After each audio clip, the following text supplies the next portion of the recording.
Similar thing is mentioned in our constitution for civil servants, but not for judges. This would be a homework to find out कि appointment and holding office or resignation at the office of a high court judge or a supreme court judge, what is the procedure and in which article of the constitution it has given, and the doctrine of pleasure is what and where it has been given. So doctrine of pleasure comes from this 1773 charter. It states that when the head of the state, it's a pleasure of head of the state to appoint any person in civil service and how the person can be terminated from the job. So that we are going to discuss in Google Classroom. For till that, you remember that appointment and holding of office of the crown, that is for definite, it was no definite tenure for the judges of the Supreme Court at Calcutta at that time. But current situation, you are going to tell me in my Google Meet.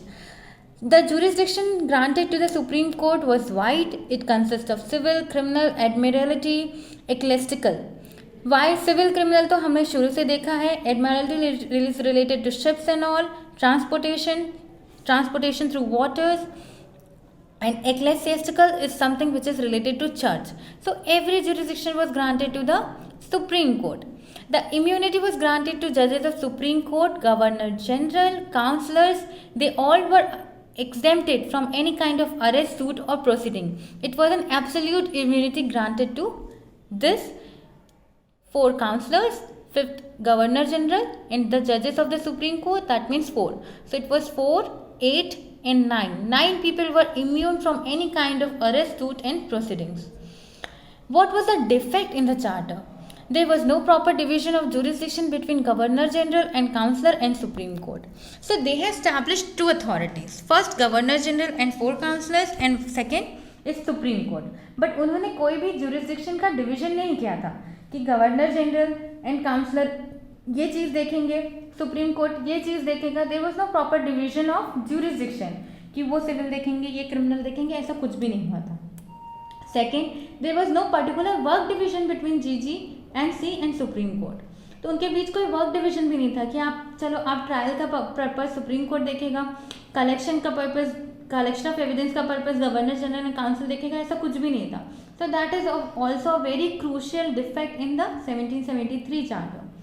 Supreme Court applied personal law of England in criminal matters against Indians who were not even aware of it. अब law of जो supreme court है वो 5 साल की standing वाले जजेस को जो रख रहा था, पर वो लोग लॉज कहाँ का लगा रहे थे? इंग्लैंड का लगा रहे थे. और किन पे लगा रहे थे? इंडियंस पे लगा रहे थे. इंग्लैंड की पर्सनल लॉज इंडियंस पे लगा रहे थे जिनको वो चीज़ पता ही नहीं थी. So that is also something wrong which was happening, because you cannot apply something which is not even applicable to me, even I am not aware of it. So how would it work properly? So that was also a good defect which was there in the 1773 charter. Some of the example was Raja Nand Kumar case, Patna case and Kazikar case, which we are going to discuss separately at a stretch, whole 3 cases. So due to this, there was formation of a settlement act 1781. So from the year 1773 till year 1781, the situation made responsible of settling of this defect by a act called settlement act. So the settlement act को आप कैसे याद रख सकते हैं कि जो regulating act के डिफेक्ट्स थे उनको सेटल करने के लिए कौन सा एक्ट आया? सेटलमेंट एक्ट आया. लेट्स सी कि उसका क्या काम था. Let's start with the preamble of act. Any act consists of preamble which lays down the objectives of the act, and it is a very important part of any act. Today also, whenever you read any kind of Bail Act, any subjects Bail Act, do read the preamble. That will give you the objective of the act, the background of the act, and the knowledge which was there in the mindset of the framers of the act. So it plays a very important role. Let's see what 1781 preamble says. This act was to explain and amend the existing regulating act 1773 and to discharge certain persons imprisoned at Calcutta by Supreme Court. So इनका 2 motive था. पहला कि कुछ चीज़ें जो explain नहीं हुई थी उनको एक्सप्लेन करना प्रीवियस रेगुलेटिंग एक्ट में, और कुछ चीज़ों को अमेंड करना. Sorry, spelling it is not amend, it is amend, MEND, not T. Okay. Let me rectify it. So this is not T, it is amend, right? It is D. Second, lawful government of provinces should be given due assistance in collection of revenue. This means what? The collection of revenue which was given to East India Company, now they are going to delegate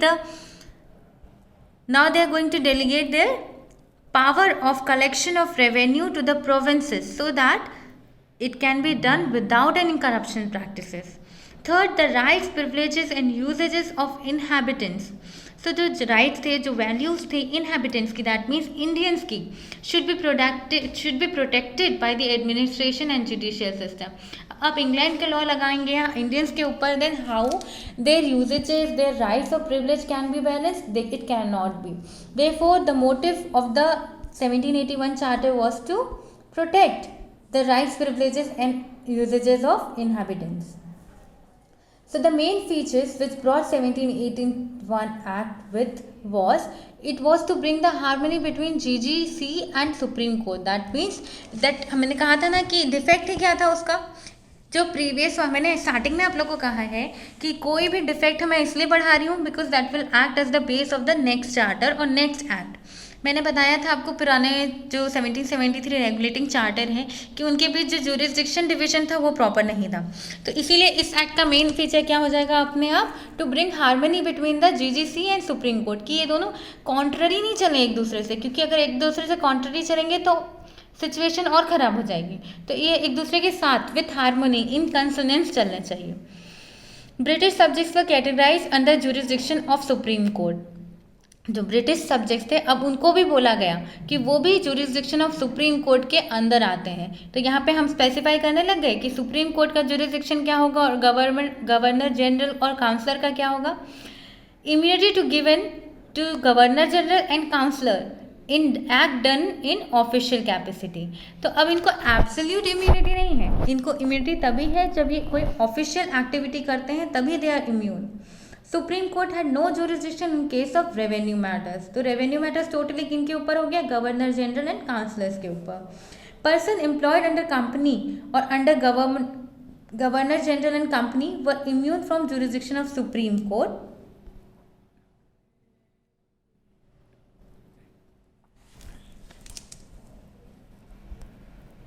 specifically in matters of contract, inheritance और succession.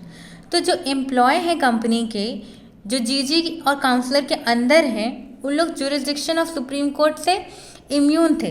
Specifically किन matters में, contract, inheritance और succession के, but corruption के matter में नहीं थे, क्योंकि फॉर्मेशन ऑफ सुप्रीम कोर्ट ही इसलिए हुआ था कि वो चेक कर सके कि they people are included in corruption practices और नॉट.